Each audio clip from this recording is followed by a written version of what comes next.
कि भारतीय जनता पार्टी और देश के प्रधानमंत्री जी ने बिहार के लोगों को 22 स्कोप दिखाया। न नौकरी दिया, न बिहार को विशेष राज्य का दर्जा दिया, न कुछ दिया। बिहार के लोग इस बार भारतीय जनता पार्टी को सबक सिखाएगी, खासकर एनडीए के लोगों को। कोई ऐसी पार्टी नहीं है जो अकेले चुनाव लड़के दिखा दे। हमारी लड़ाई है भारतीय जनता पार्टी को रथ को रोकने के लिए। पहले चिराग पासवान जी इस्तीफा दें, पहले इस्तीफा दें, फिर मुख्यमंत्री का ये सपना देखें कि अभिनेता कभी नेता नहीं बन सकता।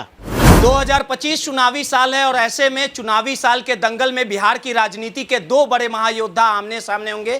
तेजस्वी यादव का मुकाबला नीतीश कुमार से होगा और लगातार एनडीए की तरफ से यह दावा किया जा रहा है कि इस बार फिर से नीतीश कुमार का जलवा बरकरार रहेगा। लेकिन तेजस्वी यादव ने आह्वान यानी ऐलान कर दिया है कि इस बार चाचा को चारों खाने चित कर देंगे। इन तमाम मुद्दों पे बात करने के लिए हमारे साथ आरजेडी के कद्दावर नेता अनिल साधु जी है। आपको बता दें कि चिराग पासवान का भी एक जो बयान है वो बिहार की राजनीति में भूचाल मचा दिया है। चिराग ने सीधे तौर पे कहा है कि अब हम बिहार की राजनीति करना चाहते हैं, यानी इस बार मुकाबला त्रिकोणीय होगा और धमाकेदार होगा।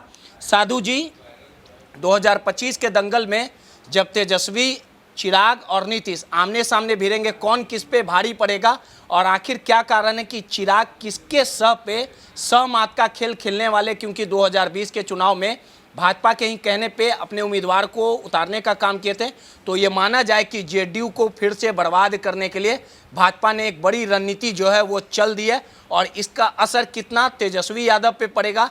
क्या लगता है कि तेजस्वी के खिलाफ भी उम्मीदवार उतारेंगे चिराग तो कहीं ना कहीं आरजेडी डैमेज हो पाएगी? देखिए, इस बार जो चुनाव होंगे 25 में, एनडीए का रथ इंडिया गठबंधन के लोग रोक देगा, रथ को आगे बढ़ने नहीं देंगे। इसलिए नहीं बढ़ने देंगे बिहार के लोग कि भारतीय जनता पार्टी और देश के प्रधानमंत्री जी ने बिहार के लोगों को 22 स्कोप दिखाया कि 9 मन का बुलाकी देखो, दिल्ली का कुतुब मीनार देखो, हावड़ा का पुल देखो। देश का चौकीदार 22 स्कोप दिखाया कि 1 करोड़ नौकरी देखो, बिहार का विशेष राज्य का दर्जा देखो, बिहार को विशेष पैकेज देख लो।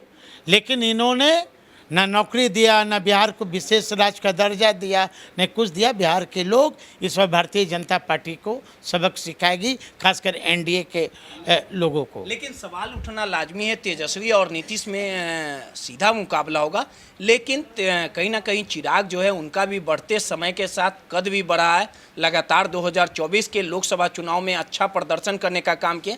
लेकिन विडंबना यहाँ पे ये आ गई है कि तेजस्वी यादव, तमाम आरजेडी के नेता कह रहे थे कि तेजस्वी के चेहरे पे चुनाव लड़ा जाएगा, लेकिन कांग्रेस के हालात देखिए कि कोऑर्डिनेशन कमेटी का निर्माण किया गया। जब पत्रकारों ने सवाल किया कि आप बताइए कि सीएम का चेहरा तेजस्वी यादव होंगे, तो कृष्णा अल्लावरू जो कांग्रेस के प्रभारी हैं वो तो स्वीकार नहीं कर रहे हैं। तो मैसेज तो खराब न जा रहा है बिहार में। देखिए, सब बैठकर समय आने दीजिए, पिक्चर साफ होगा। बैठक तो हो पिक्चर साफ होगा, बैठक तो हो गई। अब तो जलील बेइज्जत कर रहा है कांग्रेस, आप लोग को आग दिखा रहा है। पिक्चर साफ होगा।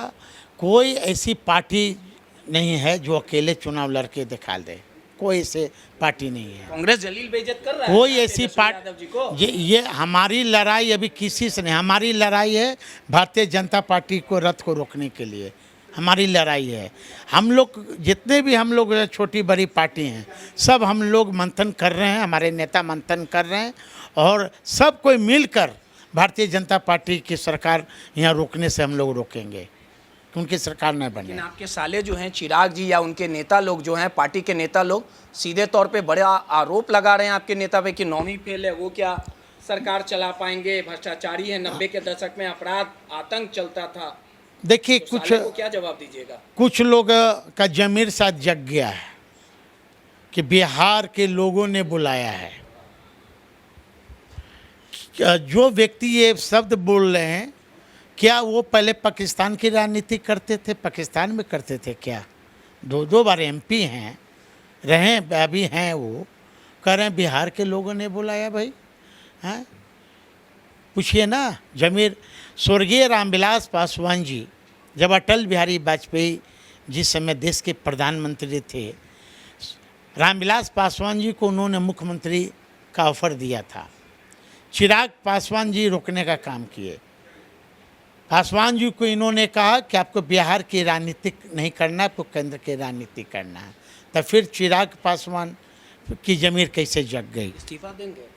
पहले चिराग पासवान जी इस्तीफा दें, पहले इस्तीफा दें, फिर मुख्यमंत्री का ये सपना देखें।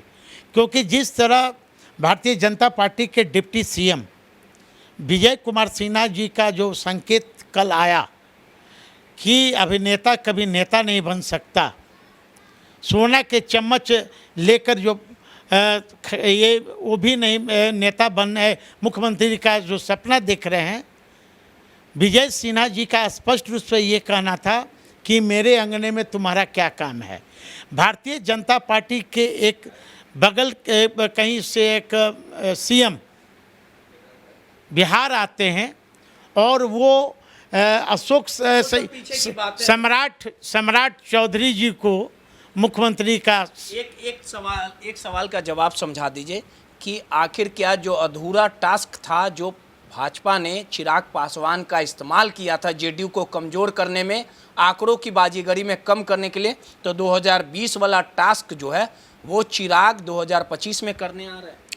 देखिए, चिराग जी प्रेशर पॉलिटिक्स कर रहे हैं, सीट ज़्यादा चाहिए और यहाँ नीतीश कुमार और भारतीय जनता पार्टी ये चाहती है कि 243 में 100 करके हम लोग बांट लें।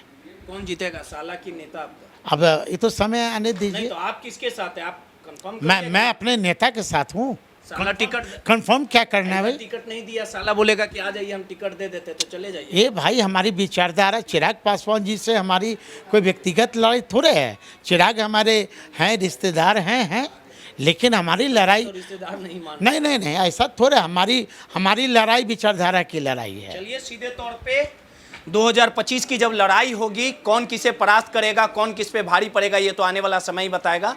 लेकिन 2025 में नीतीश कुमार का जलवा बरकरार रहता है या तेजस्वी के सर जनता ताज देती है या चिराग पासवान कितनों का खेल बिगाड़ते हैं, ये तो आने वाला समय ही बताएगा। सहयोगी आफ्ताब के साथ रोहित यादव, नटराज न्यूज़, पटना।